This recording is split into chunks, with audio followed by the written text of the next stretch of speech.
இந்த படத்தோட டேரக்டர் சேகர் வந்து இதுக்கு மாதிரி நிறைய நல்ல ஜானர்ஸ் படம்லாம் எடுத்திருக்காரு. இந்த படத்துல ஒரு நல்ல ஸ்டோரி தான். பட் இந்த ஸ்டோரிக்கு ஒரு 3 ஹவர்ஸ் பிளஸ் ஸ்க்ரீன் பிளே எடுத்திருக்கிறது வந்து நமக்கு வந்து மிகப்பெரிய ஒரு நெருடலா இருந்துச்சு.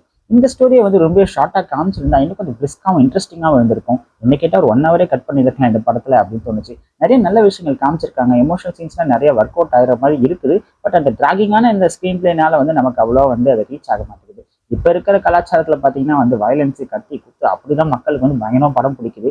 இவர் நல்ல விஷயங்களை சொல்ல வந்திருக்கும் போது அது கொஞ்சம் கம்மியா பிரிஸ்கா சொல்லியிருந்தா இன்னும் படம் வந்து ரீச் ஆயிருந்திருக்கும் அப்படின்னு தோணுது. மொத்தத்துல இது யாருக்கான படம் அப்படின்னு பாத்தீங்கன்னா, இந்த காலத்து மக்களுக்குலாம் எதுக்குமே டைம் கிடையாது. லைட்டா வந்து ஸ்கிரீன் பிளேல டிராக் ஆக ஆரம்பிச்சிருச்சு அப்படின்னு தெரிஞ்சாலே வந்து போன் எடுத்து நோண்ட ஆரம்பிச்சிடறாங்க தியேட்டர்ல. ஸோ புதுசா எதிர்பார்க்குற மக்களுக்கு இந்த படம் அவ்வளவா ரீச் ஆகுமாங்கிறது ஒரு மிகப்பெரிய டவுட் தான்.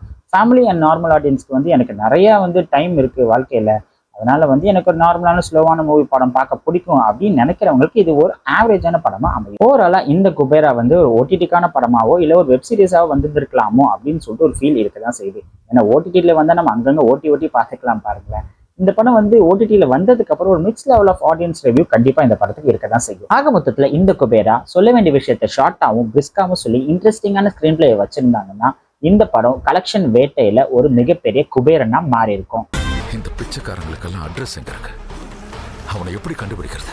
ஒரு பிச்சைக்காரன் கவர்மெண்ட் ரிஸ்கிலே கொண்டு வந்து நிறுத்தி இருக்கான்.